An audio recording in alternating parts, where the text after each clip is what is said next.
Hey, what's up, guys? So we've decided to start back up with the developer updates, and we're going to cover just things that are important.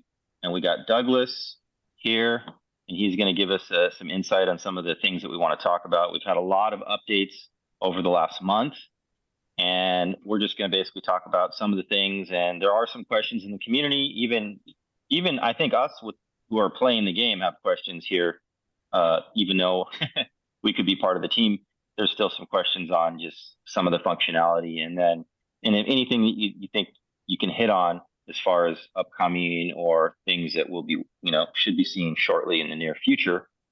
But I'll go ahead and let you just maybe cover some of the most recent updates, such as the land. I think for this one we could really focus on the land because that's the biggest update, the land in the marketplace. So I'll Yeah, let you go ahead. yeah. So we launched the marketplace and also the land imports very recently. Um, and when we launched marketplace, we actually removed a bunch of items that you could convert within the shop. So the center of the store, sorry. So the center of the focus is we want to experiment and see uh because we want this game to be owned by community. So back then, when we set up the shop, it was kind of like a intermediate solution before we get the marketplace out, where it will allow you to, as a player, to convert your resource from A to B, right? Indirectly, through different conversions. I'm pretty sure many of the players has done that based on the statistics. So when the marketplace launched, we decided to drop some of the conversion method and focusing more on the marketplace side. So it was I would say a good launch. We do see a tremendous amount of transaction, even though we only launched this for only 2 weeks. We do see for the second week, we do see about 200% increase, if not more than 200% increase in terms of number of transactions. And again, these are player-driven content, right? So as the game operator, we don't list anything in the marketplace. It's purely driven by the community. So there are many players who they farm the resource or the items, they're able to list the item for sale. And one interesting observation that we've had throughout the past couple of days is we find some of the items pricing started to get normalized. So for example, if you could click into the items, um, and if you could go into Val, this is probably the one of the most popular um, item that people purchase right off the marketplace. It's And always sold out. Whenever I try to go buy it, I can't. It's like I can never find it. Yeah, it's exactly. So it's especially in the first couple of days and in the first week, we see that it just get right off people just grab them right off when they see them. So now what we see is the valuation of Val start to increase because in the beginning people were just trying out, right? And the price didn't actually stabilize at the point that we liked, meaning that there are tons of people who get them at a bargain. So now we start seeing vals start to increase, and the transaction of these items, these vals are still on the rise. So that's a good thing, meaning that there's a demand for this and the supplies are being controlled. Okay, so so the prices has been basically increasing over time. What people are increasing, because increasing. people that play the game for a while, they start to kind of get an idea of what is kind of the going rate, and then they start to know what would be cheap.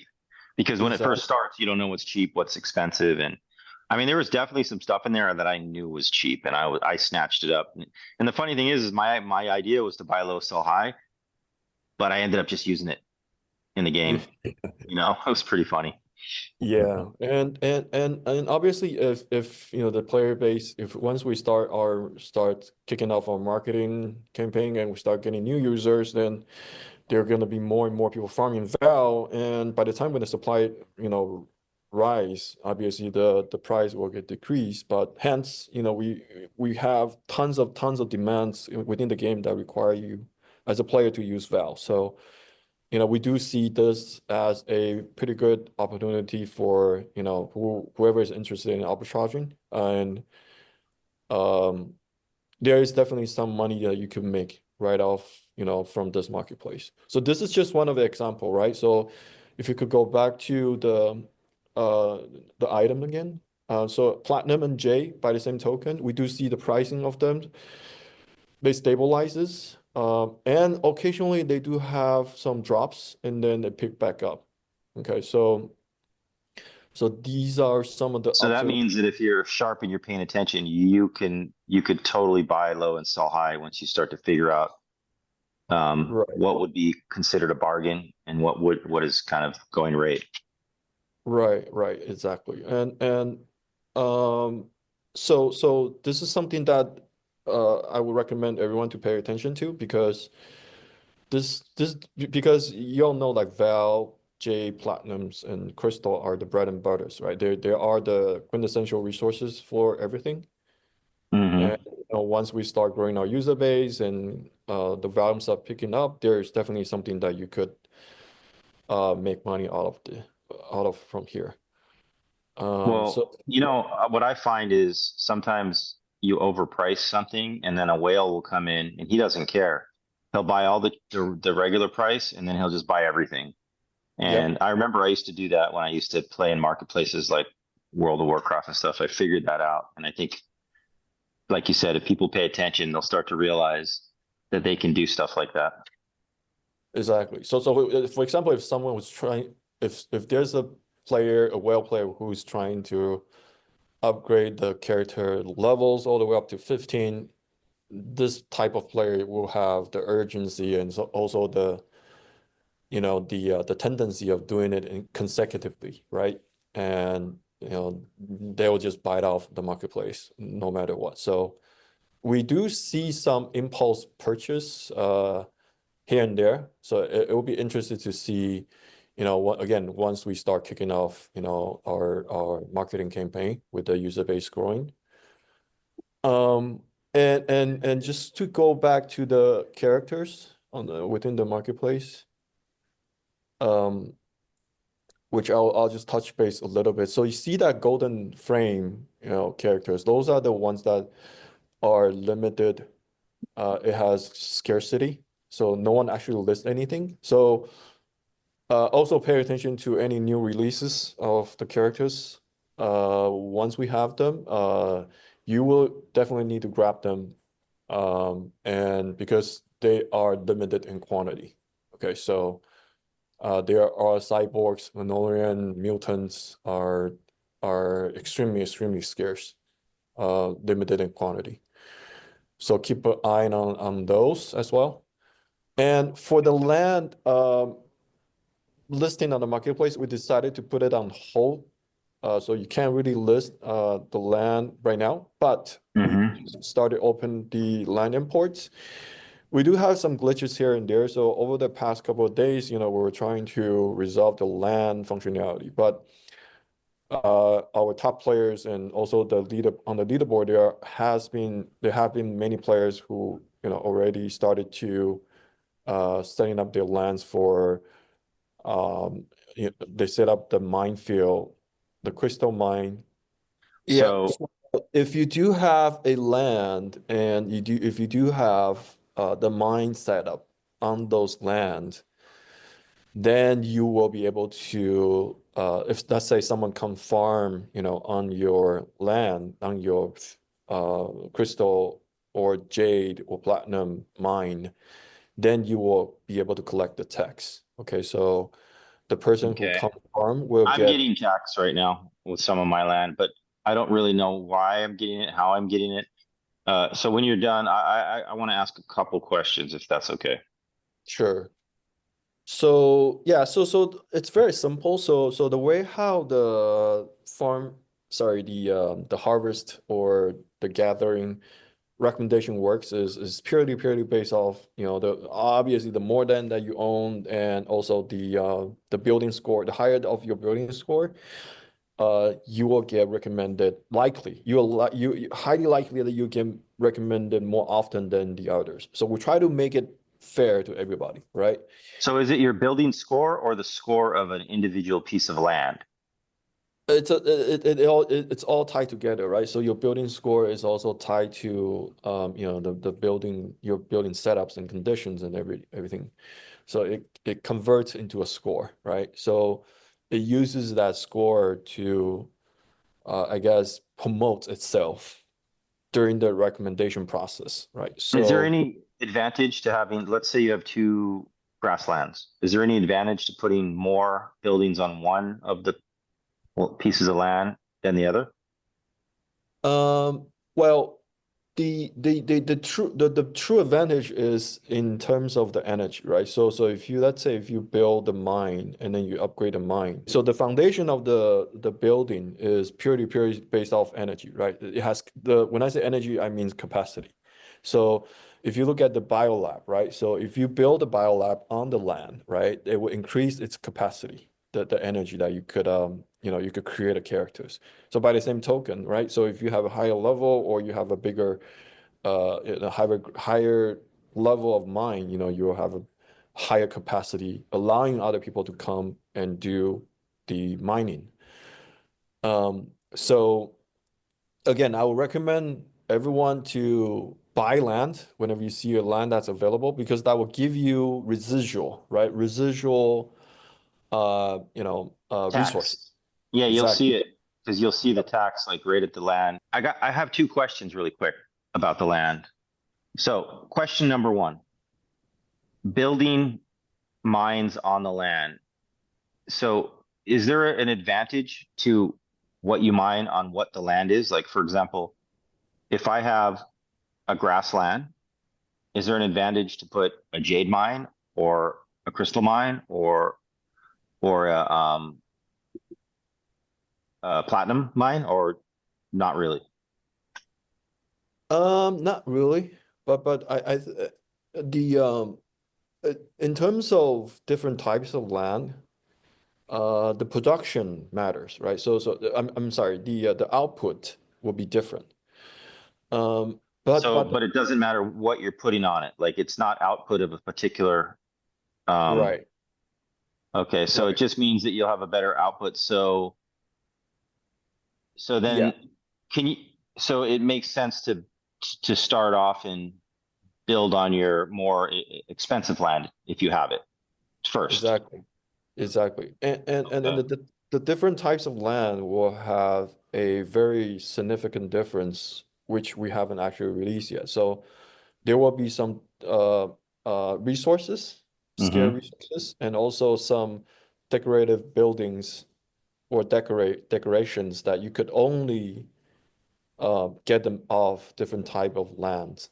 Okay, so and then those will have different functionality later on. Um, but but but the overall, just from the overarching view, focus on getting Mm-hmm. just one land and then upgrade them, right? So that's where you want to start from. Okay. Until you So max out the land, and then you go to the next land and max that out with building and stuff. yeah, so Um, we actually haven't unlocked new functionality with all these decorations. So there are some hidden functionalities that we are planning on releasing. It's just mhm. that they're not uh, made public or haven't disclosed much information yet. So Gotcha. One more yeah. question. So when I Hmm. mine on my own, on myself, I have two options. I can either go into my LAN and I can actually mine on my own mines as an option, or I can just go to my space station. Is there any advantage for me to go directly to the LAN and mine, or go just to my space station? Does that make Well, sense? no, yeah. So when you deploy your mining team, and it's purely based off the recommendations. So you may get someone else's, right? You may go visit someone else's. But obviously, if you just, mine straight off your land, then you get everything, right? So there's a difference. Ah, okay. So let me get this right. So if I use a space station, I'm paying a tax, but if I go directly to my land, no tax. Yeah, yeah. Okay. So then it would probably make sense that I always mine off of my land and not the space station then, as far as deploying my miners. Well, yeah, it's up to you. I mean, like if you own a lot of land, you probably already earn a lot of residual, and so so there's different strategy that you can take, Yeah, right? I But gotcha. I mean, it yeah, definitely takes longer to go into your. I just wasn't sure if it made sense for me to go to a different particular land in mine because, like I said, I didn't know exactly how it worked. So I set up mines on three different lands, right? The tundra, the barren, and the grassland. I hmm don't have a ton of land. I only had like less than 10 pieces, but I put two of them together, and then because I had enough to put a four together for one, four to the other. So I was just wondering, like, does it make any difference between going to a different land? Let's say I have a platinum on all the different lands and I have it on my space station. I just was wondering if there's a difference between me going and clicking and mining on one of the lands or just the space station, or it's not really a significant difference. well, I would say, to be fair and fair and square to everyone, just mine from the space station, because that offers everyone a chance, right? If they own the lands, they could collect the tax. Gotcha. Yeah, so and plus the ease of use is much easier. It is Uh, faster. Yeah. it's fast. Yeah. So But but there's no again, time limit. There's no time limit difference, is there? well, obviously if you mine straight off your land, there will be less lead time, right? But it depends, right? It depends on the capability of the mining team. But like everybody has a limit in terms of how many mining team that they could deploy. Right. I don't know if you guys noticed that if you purchase the VIP, you will get one extra mining team that you could Hmm. deploy. Yeah. So that will give you additional, I guess, uh, edge. Like you don't need to just rotate the two teams, but you could always, take advantage of one extra. So which is pretty good. And also these VIP offers different perks. Uh, Hmm. and I will strongly suggest, everyone to grab the VIP badge. Should we talk about what all that does? I mean, it's pretty, most of it's explanatory. So you get an extra gotcha in your mail. You can queue two chests, which is nice because if you're not going to be at your phone for a while, you know Yep. that it'll do one and then it'll open the other box, especially if you have like four full slots. And then you get the prestigious frame, which you can see when you look at the rankings and also your own screen. And then the other thing is the auto battle. How does that work? We can make it very intelligent, which will take some time for us to make it very sophisticated, or we could just have it that let's say if you are at a point where all of your deck of cards are level 15s and they're so powerful, you could just turn it on and recognize that the opposite side is not as strong as you, and then just leave it there, and then it should get you to a point where you have potentially, you could win.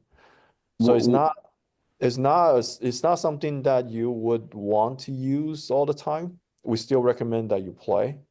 Uh, Mm-hmm. and whether or not we want to make So it, does auto battle work only while you're opened up in the battle, or would this be something that just happens on its own when you're not playing, or what do you have to be open? Does the game have to be open and you're playing? Yes, you So, you have to be playing. So here it is.